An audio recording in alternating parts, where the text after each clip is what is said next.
Welcome to Reflect with Ed Fassio. Get ready to experience one of the world's first 100% digitally generated podcasts, where we take a step back, dive deep, and strive to learn new things. Join us as we unpack thought-provoking ideas, personal reflections, and inspiring stories to help you stay in the know. Reflect is brought to you by the minds at ByteBrain and powered by emerging technologies from Google, HeyGen, OpenAI, and 11 Labs. Thanks for tuning in. Now, relax and prepare to reflect. Wow, talk about a deep dive. We're wading into AI today. And Let me tell you, this research pile is impressive. it seems like AI is Apples. poised to touch everything and everyone. Yeah. Yes, that includes you. So captivating right now is that AI's gone from science fiction to our smartphones practically overnight. Okay. The sheer speed of this evolution is what makes this deep dive so important. Let's break this down. We're talking about shaping the future, not just observing it. This isn't just about robots and self-driving cars anymore, is it? We've got research here on AI in healthcare. Finance. Yeah, Even concerns about it being used as a weapon. really is. It's a lot to unpack. That report from Humanities and Social Sciences Communications really stood out to me. They weren't just focused on the tech itself. But on the potential for massive shifts in power dynamics. So it's like a global game changer. Politically, you name it. I mean, we knew AI was a big deal, Precisely. but this is next level. And that's why the legal landscape is struggling to keep up. Remember that Harvard Law Review piece about the New York Times suing OpenAI? The ChatGPT folks. Right. That perfectly illustrates the tension we're seeing. It's like AI learned to write a screenplay before anyone figured out who owns the copyright. Wild. Exactly. And it gets even trickier when you consider that AI models are trained on massive data sets. Text code, images, the works. And speaking of swirling, So there are huge questions about intellectual property rights swirling around. remember that IBM article listing the top 10 risks of AI? Cybersecurity threats, bias, and algorithms. They even mentioned existential risks. Now, I'm not usually one for doomsday scenarios. And that caught my eye. It's easy to dismiss the extreme cases. But even AI experts are grappling with these what-if scenarios. It's like, sure, we might not have killer robots tomorrow, Okay, point taken. but what about in a decade? But before we go full sci-fi, The fact that these questions are being raised at all speaks volumes about the potential magnitude here. let's reel it back in. A lot of this boils down to governance. Right? I mean, several sources, including a policy briefing on the EU AI Act, Emphasize giving everyday people a voice in shaping AI regulations. absolutely. This idea of affected persons kept popping up. It's the recognition that AI's impact isn't limited to Silicon Valley. Right, this isn't just about the geeks and the governments anymore. It's about considering the rights and concerns of everyone potentially touched by AI systems. Which is pretty much everyone. But if we're talking about shaping the future, We need to understand how this stuff actually works. that AI textbook, the one by Stuart Russell and Peter Norvig, Really got into the nitty-gritty. it's used in over 1,500 schools. Oh, absolutely. So you know it's legit.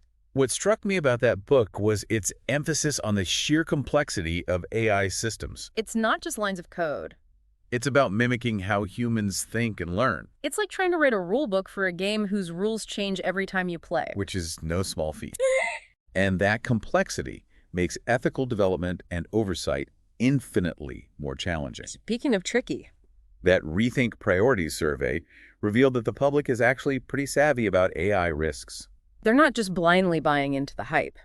It was surprising, right? The majority of people supported AI regulation and were concerned about potential downsides, Even if they also saw potential for good. which makes sense. It seems like people are sensing the magnitude of what's at stake. I mean, this technology could reshape the world as we know it. But shaping it, for better or worse. That's the million-dollar question. Okay, so it's clear we're on the edge of something massive, but what does that actually look like? What are the concrete ways this AI revolution could play out? Let's go back to that Stanford HAI report. They highlighted some amazing breakthroughs in AI's ability to process language, understand images, even recognize patterns better than humans in some cases. So it's not all doom and gloom. There's real potential here, too. Absolutely. Imagine medical diagnoses made with incredible accuracy. Treatments tailored to your specific DNA. New drug discoveries happening at warp speed. We're talking about potentially eradicating diseases, improving quality of life across the board. Wow, that's a powerful vision. But earlier we touched on AI being used as a weapon. That's a chilling thought, to say the least. It is. And unfortunately, it's not just theoretical. Think about autonomous weapons systems, for example. We're already seeing AI being integrated into military technologies, which raises all sorts of ethical questions. I mean, ethical dilemmas seem to be a recurring theme here. Like, who's responsible when an AI system makes a mistake? That IBM article talked about the need for explainable AI. But honestly, that whole concept makes my head spin a little. It's complex stuff. But that's exactly why that article stressed the importance of transparency. If we don't understand how these systems work, how can we trust them to make life or death decisions? Whether it's about healthcare or, well, warfare. It's a huge challenge. And not just for engineers and programmers. This goes back to what we were saying about the public needing a voice. If AI is going to touch every aspect of our lives, we all need some level of AI literacy. Right, absolutely. That policy briefing on the EU AI Act really drove that point home. They weren't just talking about regulating the technology itself, But also about educating the public, empowering people to engage in informed discussions about AI's role in society. It's like we need a crash course in AI for, well, everyone. But back to the here and now. That World Economic Forum article talked about the need for risk mitigation strategies. What exactly does that look like? Do we have any good examples? It's multifaceted. They discuss technical solutions. Like using something called likelihood-free importance weighting to reduce bias in AI's output. Imagine an AI system helping judges make sentencing decisions. You'd want to make sure it wasn't unfairly biased against certain groups, right? Okay, so reducing bias is one thing. This technique could help with that. But what about those existential risks we talked about? The possibility of AI becoming too powerful, even surpassing human intelligence. That still feels like the plot of a sci-fi movie, to be honest. It does. But remember what that IBM article said? Even though these risks might seem far-fetched, we can't just ignore them. They suggested staying informed about cutting-edge AI research, building robust tech infrastructure, and constantly upskilling our workforce. It's like prepping for an earthquake. You hope it never happens, but you still need to have an emergency plan just in case. Exactly. And that preparation goes beyond just the technical aspects. We need to be thinking about the ethical and societal implications as well. This brings us back to that fascinating question about AI consciousness that we touched on earlier. If AI can learn and reason like humans, could it eventually develop self-awareness? Whoa, that takes us down a whole other rabbit hole. Could it have feelings even? I have to admit, I'm both fascinated and a little freaked out by that idea. I get it. It's a mind-bending concept. And honestly, we don't have any definitive answers yet. But that's part of what makes this deep dive so compelling. We're grappling with questions that humanity has pondered for centuries, but now they're becoming increasingly urgent. It's like we're not just shaping the future of technology, but the future of what it means to be human. Okay, so we've covered a lot of ground here. We've talked about the potential benefits of AI, like revolutionizing healthcare and Solving complex problems. but also the risks from job displacement to...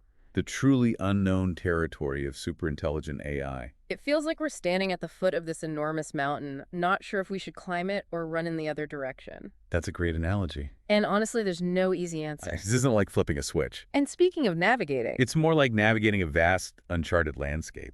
we keep coming back to this idea of responsible AI development. We're writing the map as we go, and there are bound to be surprises along the way. It sounds great on paper, but how do we actually make sure that happens? This feels like a pretty big task. It is a monumental task, no doubt. But it starts with acknowledging that we're not just building algorithms. We're shaping the future. And that future should be guided by human values, not just technological progress. It's about more than just lines of code.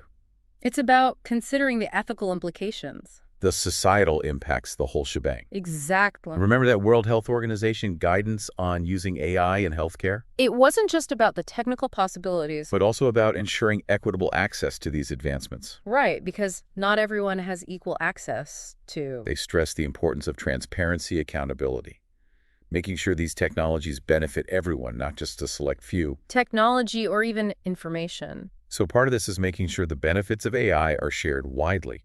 And not just concentrated in the hands of a powerful few. Precisely. And that requires proactive efforts to bridge the digital divide, to ensure that everyone has the opportunity to participate in this AI-powered future, not just those with the most resources. It's about democratizing AI Yep. not letting it exacerbate existing inequalities. Okay, that makes sense. But how do we do that? How do we make sure AI doesn't just become another tool for those already in power? Well, that's where things get really interesting. It requires a multi-pronged approach, We need strong regulations, of course. but also ethical frameworks that guide AI development and deployment. And crucially, we need open, informed public discourse. We all have a role to play here, from demanding transparency from tech companies to educating ourselves about the potential impacts of AI, So it's not just about the tech itself, but about how we choose to use it. how we govern it, and how we prepare ourselves for the changes it will bring. Absolutely. We can't just sit back and let the future happen to us. We have agency, we have a voice, and we have the power to shape this technology in a way that benefits humanity as a whole. Wow, this has been quite a deep dive. From the potential of AI to cure diseases to the philosophical questions about consciousness. We've covered a lot of ground.